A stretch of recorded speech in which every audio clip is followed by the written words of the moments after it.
ဒီနေ့လေ့လာမယ့်သင်ခန်းစာလေးကသင်ခန်းစာအမှတ်စဉ်၄ပေါ့နော်ပြောမယ်ဆိုရင်တော့ကျွန်တော်တို့နှုတ်ဆက်ကြတဲ့သင်ခန်းစာပါပဲကျွန်တော်တို့မြန်မာပြည်မှာလည်းတယောက်နဲ့တယောက်တွေ့တဲ့အခါအနေကောင်းလားဟာလားစပီးပြီလားအနေကောင်းလားတော့ကျွန်တော်တို့ရှေ့ရသင်ခန်းစာတွေမှာလေ့လာခဲ့ပြီနော်နေဟောင်းမှာဒီလိုမျိုးဟာလားအခုကျွန်တော်တို့စပီးပြီလားဟာလားဒီဥစ္စာလေးကိုတရုတ်လိုဘယ်လိုပြောလဲဆိုနေ吃饭了吗？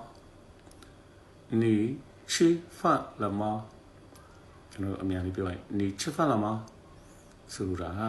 ထမင်းစားပြီလားပေါ့ထမင်းစားပြီလားဆိုရင်တစ်ဖက်ကပြန်ဖြေတော့စားပြီပေါ့ဟုတ်လားစားပြီဆိုဘယ်လိုပြောလဲဆို吃了ဟုတ်လားကျွန်တော်တို့ဒီတရုတ်စာမှာလက်ဆိုတာလေဒါတခုပြီးဆုံးသွားပြီဟုတ်လားပြီးပြီဆိုတဲ့အဓိပ္ပာယ်လေးဒီမှာ吃ဆိုတာစားတော့ပဲ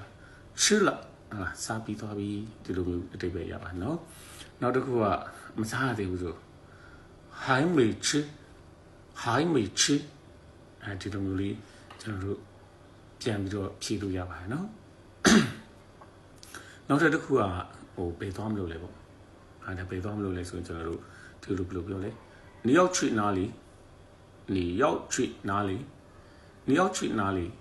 ဟုတ်လားမင်းဘယ်သွားမလို့လဲအဓိပ္ပာယ်အဲ့တော့ကျွန်တော်တို့ကပြန်ဖြည့်မှာပေါ့我要去什么什么ဟုတ်လား什么什么ဆိုဒီကွက်လိုက်လို့နော်我要去ဟုတ်လားတနည်းအားပေါ့ဟုတ်လား我要去学校ဒါဆိုလို့ရင်ငါကျောင်းသွားမလို့ဟုတ်လား我要去商店ဟုတ်လားငါဈေးသွားမလို့ဈေးဆိုင်ကိုသွားမလို့ဒီလိုမျိုးကျွန်တော်တို့ပြန်ပြီးတော့ဖြည့်လို့ရတာပေါ့နော်我要去ဟုတ်ပြီနော်我要去အဲ့တော့ဒီမှာမှတ်သားမှာ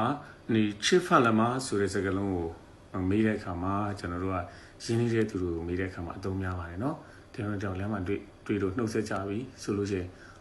စားပြီလားဒီလိုမျိုးနှုတ်ဆက်ကြတယ်လို့ပေါ့နော်ရင်းနှီးတဲ့လူတွေကိုမေးတာများပါတယ်နောက်ပြီးတော့စောစောပြောတဲ့我要去ဆိုတဲ့နေရာမှာကျွန်တော်တို့ဒီကွက်လက်နေရာလေးမှာကျွန်တော်တို့သွားချင်တဲ့နေရာပေါ့စောစောလည်းကျွန်တော်ပြောပြီးဟုတ်လား我要去学校ငါကျောင်းသွားမလို့ဒီလိုမျိုးနော်ဖြေလို့ရပါတယ်ဆိုတော့ဗျာဒီအရှိတိုင်းဆိုတော့ယဉ်ကျေးမှုကနှီးစက်ကြပါတယ်နော်ဒီလိုမျိုးတွေကလည်းအစားတောင်းနဲ့ပတ်သက်တဲ့စကားတွေကိုပြောရတာနှိမ့်သက်ကြပါတယ်ဒါကြောင့်ဒီစကားလုံးလေးတွေကိုနှုတ်ဆက်တဲ့အနေနဲ့လေကျွန်တော်တို့သုံးနိုင်ပါတယ်ဟုတ်ပြီနော်အဲ့တော့ဒီနေ့သင်ခန်းစာလေးကိုလည်းလေ့ကျင့်ပြီးနောက်နေ့တွေမှာလည်းနောက်ထပ်သင်ခန်းစာလေးနဲ့ဆက်ပြီးတော့လေ့လာကြဖို့ကျွန်တော်တို့ Daily Chinese ကထပ်ပြီးတော့တင်ဆက်ပေးဖို့မှာဖြစ်ပါတယ်ခင်ဗျာ